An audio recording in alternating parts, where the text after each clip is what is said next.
Hi friend, कैसे हैं आप सब। उम्मीद करते हैं बहुत ही अच्छे होंगे। और आज है रामनवमी का लास्ट दिन और आज हिंदू युवा वाहिनी का आप देख सकते हैं 2 कार्यकर्ता यहाँ है।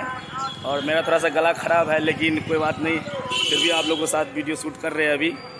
तो आज हम लोग जाएंगे शोभा यात्रा पर, जो हिंदू धर्म के लिए बहुत बड़ा चीज़ होता है ये। तो हम लोग इसमें शामिल होने के लिए आज जा रहे हैं एज ए हिंदू, और इसको अन्यथा मत सोचिएगा कुछ और। तो आप देख सकते हैं मेरे सामने सुमन कुमार, विवेक कुमार। कहाँ जा रहे हैं? Town club.